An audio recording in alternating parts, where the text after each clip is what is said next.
दरअसल मैं धन्यवाद देना चाहूँगा राजनीति विज्ञान विभाग के विभागाध्यक्ष और एनएसएस के कार्यक्रम पदाधिकारी छोटेलाल सर दोनों को कि इन्होंने मानवाधिकार का सम्मान और भारतवर्ष जैसे मुद्दों पर आज सेमिनार कराया ताकि हमारे इस महाविद्यालय के नौनिहाल बच्चे सजग होकर के अपने अधिकार को समझ सकें और उसे अपने व्यवहार में उतार सकें। दरअसल एक अधिकार के बिना गरिमापूर्ण जीवन जीने की कल्पना करना बेईमानी होगी। बच्चे लाभान्वित हुए, काफ़ी उत्साह से सारे चीज़ों को सुना, सारे वक्ताओं को सुना और मुझे आशा ही नहीं बल्कि पूर्ण विश्वास है कि उन्होंने जो ज्ञान प्राप्त किया वो अपने परिवार और समाज में फैला करके मानवाधिकार के प्रति लोगों को और सजग करेंगे। जमनीलाल महाविद्यालय हाजीपुर वैशाली में एनएसएस और राजनीति विज्ञान विभाग के संयुक्त तत्वाधान में एक संगोष्ठी का आयोजन किया गया था जिसका विषय था मानव अधिकारों का सम्मान और भारत। चूंकि भारतीय परंपरा और भारतीय संस्कृति जो है वह प्रारंभ से ही मानवीय अधिकारों और उसके गरिमापूर्ण जीवन के लिए काफ़ी सजग रहा है, तो यह आवश्यक था कि थोड़ा हमारी जो संस्कृति रही है उसको मानवाधिकार से जोड़ा जाए।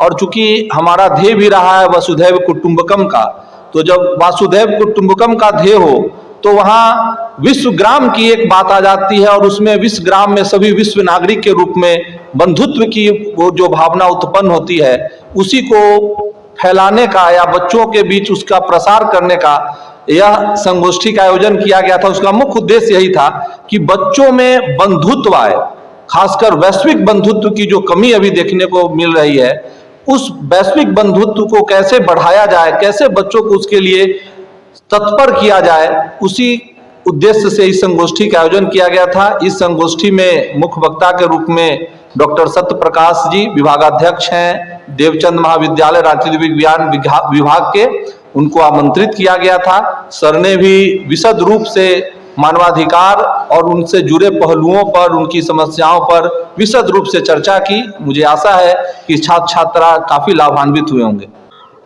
शिक्षा का अधिकार तो एक क्रांति के रूप में है ही कि शिक्षा का अधिकार अभी तक मौलिक अधिकार भारत में नहीं था, लेकिन 86वें संविधान संशोधन के द्वारा इसको भारत के संविधान में मूल अधिकार में इसको अनुच्छेद 21 क में जोड़ा गया।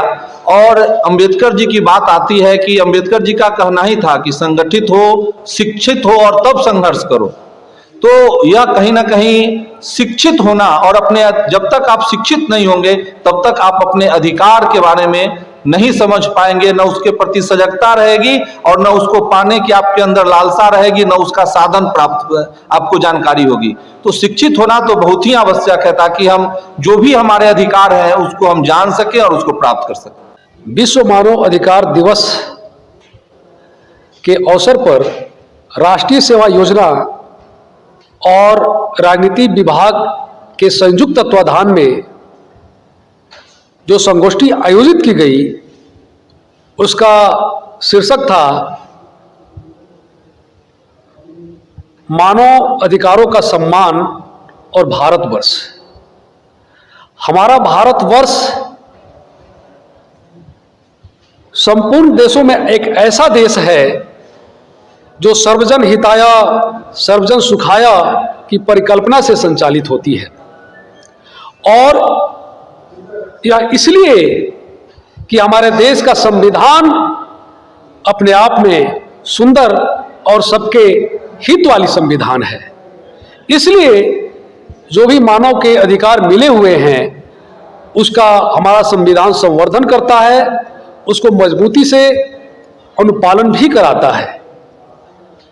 आज विश्व वैश्विक युद्ध में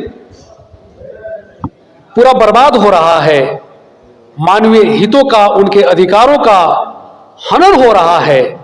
सबों के बीच में हमारा भारतवर्ष अपने आप में अद्वितीय है, जो 140 करोड़ भारतीयों को एक धागे में पिरोकर, प्रेम और बंधुत्व के धागे में पिरोकर प्रगति की राह पर अग्रसर है और आगे बढ़ते जा रहा है। बहुत बहुत धन्यवाद।